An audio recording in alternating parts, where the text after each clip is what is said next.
জান্নাতের বাগানে। যদিও আমরা দেখি এখানে মসজিদ, এটা হাকিকত হচ্ছে জান্নাতের বাগান। কথা বলেন ঠিক কিনা? যেখানে কোরআন হাদিসের কথা হয় সেটা হচ্ছে জান্নাতের বাগান। কথা বলেন ঠিক কিনা? লক্ষ্য করি দুরূদ সালাম ওই প্যারা নবী, যিনি হায়াতুন নবী, যিনি জিন্দা নবী, যিনি নূরে মুজাসসাম, যিনি রহমাতুল লিল আলামিন, যেই নবী না আসলে এই তামাম জিন্দেগি সৃষ্টি হতো না। আমরা যেই নবীর উম্মত হতে পেরে আমরা খুশি না বেজার। যেই নবীর উম্মত হওয়ার জন্য অনেক নবীগণ কেঁদেছে। আল্লাহ পাক আমাকে আপনাদেরকে নবীর উম্মত হিসাবে আমাদেরকে আপনাদেরকে কবুল করেছে। সকলে বলে আমিন। তো বাবারা, আমি একটি আয়াত কারিমা তেলাওয়াত করেছি পবিত্র কোরআন হাকিম থেকে। আল্লাহ পাক রব্বুল আলামিন বলেন, ইন্না রাহমাতাল্লাহি করিবুম মিনাল মুহসিনিন। তোমরা যদি রহমত পেতে চাও, তোমরা যদি দয়া পেতে চাও, যারা মুহসিন ব্যক্তি রয়েছে, যারা আল্লাহর ওলিগণ রয়েছে, যারা আল্লাহর বন্ধু রয়েছে, তাদেরকে তোমরা অনুসরণ করো, তাদেরকে তোমরা কি করো? অনুকরণ করো। তারা হচ্ছে আল্লাহর বন্ধু। সুবহানাল্লাহ। তারা কি? আল্লাহর বন্ধু। কারণ আমরা ইবাদত করে সাধারণ বান্দা থেকে আমরা কি হই? খাঁটি বান্দা হই। আর তিনারা ইবাদত করে তারা আল্লাহর বন্ধু হয়ে যায়। তারা শুধু মানুষ থাকে না, তাদের হাত আমার আল্লাহর হাত হয়ে যায়, তাদের জবান আমার আল্লাহর জবান হয়ে যায়, তাদের কণ্ঠ আমার আল্লাহর কণ্ঠ হয়ে যায়, তাদের দিল আমার আল্লাহর দিল হয়ে যায়। কারণ তাদের ভিতরে তারা আল্লাহর স্বয়ং বন্ধু হয়ে যায়। সুবহানাল্লাহ। তাহলে তাদের মতন কি আমরা হতে পারবো? তাদের বিরোধিতা করা যাবে? তাদের বিরোধিতা করলে আল্লাহ পাক রব্বুল আলামিন বলেছেন, যারা ওলিদের বিরোধিতা করবে আল্লাহ পাক রব্বুল আলামিন যুদ্ধ ঘোষণা করবে। আজকে বিভিন্ন জায়গার মধ্যে আল্লাহর ওলিদের স্থান কি করে? সাধারণ মানুষ কি করে? শত্রুতামি করে তাদের মাজারগুলি ভেঙে দিচ্ছে। আমি ধিক্কার জানাই ওই সমস্ত নাফরমান মুনাফিকদেরকে। আল্লাহ পাক তিনটি জায়গার মধ্যে গিলাফ দিয়েছেন। একটি জায়গা হচ্ছে পবিত্র আল কোরআনের মধ্যে, আরেকটি জায়গা হচ্ছে পবিত্র কাবার মধ্যে, আরেকটি জায়গা হচ্ছে আল্লাহর ওলির মাজার শরীফ। সুবহানাল্লাহ। সুবহানাল্লাহ। কবরের মধ্যে গিলাফ দেয় নাই।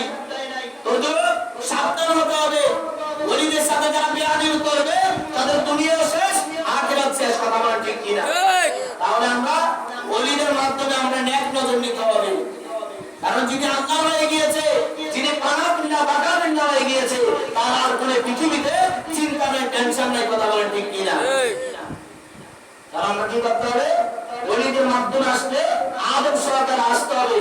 এখানে দোয়া নেওয়ার জায়গা, এখানে আজকে আলোচনার বিষয় নয়, একটু দোয়া নেওয়ার জন্য এসেছি। সকলে দোয়া করবেন, আল্লাহ পাক যেন কবুল করে। সকলে বলে আমিন।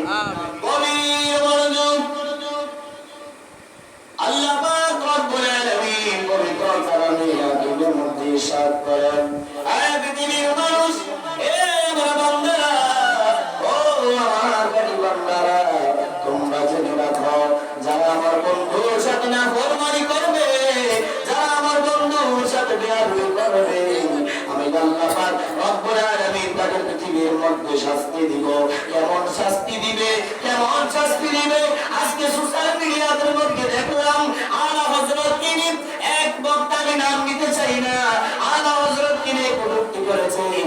সঙ্গে সঙ্গে আমার আল্লাহ পাক রব্বুল আলামিন তাকে স্টেজের মধ্যে চিরতরের জন্য জবান বন্ধ করে দিয়েছে। এটা তো সাধারণ কিছু নয়, এটা মাত্র একমাত্র ওলির সাথে বেয়াদবি করার কারণে দুনিয়ায় থাকাকালীন তার জবান বন্ধ। একবার চিন্তা করেন কাল কিয়ামতের ময়দানে কি অবস্থা হবে। যারা আল্লাহর ওলির সাথে বেয়াদবি করবে তাদের আখিরাতও শেষ, দুনিয়াও শেষ। কথা বলেন ঠিক কিনা? শুধু তাই না, শুধু তাই নয়, কেমন আল্লাহর ওলি ছিলেন গাউসে পাক, যেহেতু আজকে গাউসে পাকের দরবার, গাউসিয়া দরবার, হক্কানি দরবার, বাংলাদেশের মধ্যে অন্যতম একটি হক্কানি দরবার হচ্ছে ঘোষবাস দরবার। কথা বলেন ঠিক কিনা? যেখানে মধ্যে তরিকত শিখানো হয়, যেখানে মধ্যে মারফত শিখানো হয়, যেখানে মধ্যে শরীয়ত ইলমে মারফত শিখানো হয়, এটা হচ্ছে একমাত্র ঘোষবাস দরবার। কারো সন্দেহ আসেনি রে বাবারা? কারো সন্দেহ আসেনি? কারণ এখানে হইল একমাত্র করণ পরিষ্কারের জায়গা, এখানে হইল ইলমে লাদুনের জায়গা, এখানে একমাত্র ইলম অর্জনের জায়গা। এটা হচ্ছে হক্কানি গাউসুয়ার ঘোষবাস দরবার। সুবহানাল্লাহ। এমন কাদের জিলানী কেমন ছিলেন, কেমন না ভক্ত ছিলেন বাবা, কেমন আল্লাহ পাকের জিনাকে বড় পীর হিসাবে আমার আল্লাহ পাক রব্বুল আলামিন ঘোষণা দিয়েছেন, জিনাকে বড় পীর হিসাবে গ্রহণ করেছেন, জিনাকে আমার আল্লাহ পাক ঘোষণা করে দিয়েছেন। ছোট্টবেলায় যখন আব্দুল কাদের জিলানীর আম্মা বলে, ও আব্দুল কাদের জিলানী, তোমাকে আমি লালন পালন করতে গিয়ে কতই না কষ্ট করেছি। আব্দুল কাদের জিলানী রাদিয়াল্লাহু তাআলা আনহু আম্মা, তুমি যেইভাবে আমাকে লালন পালন করেছো, কষ্ট করেছো, তোমাকে তো আমি একটি বিপদ থেকে বাঁচিয়েছি, তোমাকে তো আমি একটি বিপদ থেকে বাঁচিয়েছি। আব্দুল কাদের জিলানী মারা যায়, ওই আব্দুল কাদের জিলানী কি বিপদ থেকে বাঁচাইছো?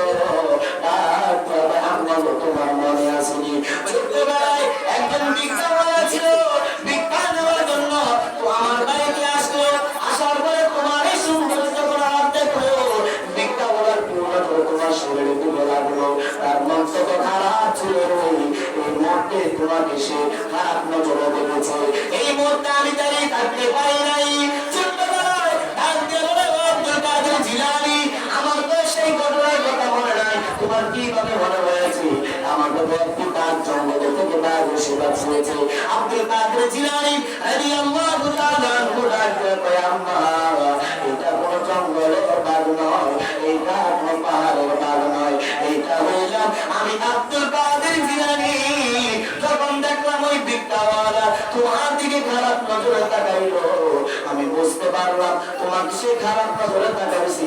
আমি একটা মিনিট দেরি করি নাই, আমি আমার আল্লাহর কাছে সাহায্য চাইলাম, আল্লাহ গো, এই মুহূর্তে আমার আল্লাহকে বাঁচাতে হবে, আমাকে একটা উপায় করে দাও। আমার আল্লাহ পাক রব্বুল আলামিন আমাকে বাঁচাতে শুরু করে, তুমি আমাকে ভিক্ষাওয়ালার হাত থেকে বাঁচাইছে, জবান বলে কি আল্লাহু আকবার বলা যাবে না। এটাকে বলে আব্দুল কাদের জিলানী। শুধু তাই নয়, শুধু তাই নয়, কেমন বিপদ দিয়েছে, কেমন পাওয়ার দিয়েছে যে আব্দুল কাদের জিলানী, যে আব্দুল কাদের জিলানী গিলানী সামদানি, যে আব্দুল কাদের জিলানী আমার আল্লাহর দরবারে ফরিয়াদ করে রে, সঙ্গে সঙ্গে কবর হয়ে যায়। সে রুহানি দরবার থেকে আসছে গাউসিয়া, হক্কানি দরবার হচ্ছে, গাউসিয়া দরবার হচ্ছে, গুজরাট দরবার, কথা বলেন ঠিক কিনা? শুধু তাই না, শুধু তাই না, ছোট্ট মানুষ থেকে বাড়াতে পাওয়া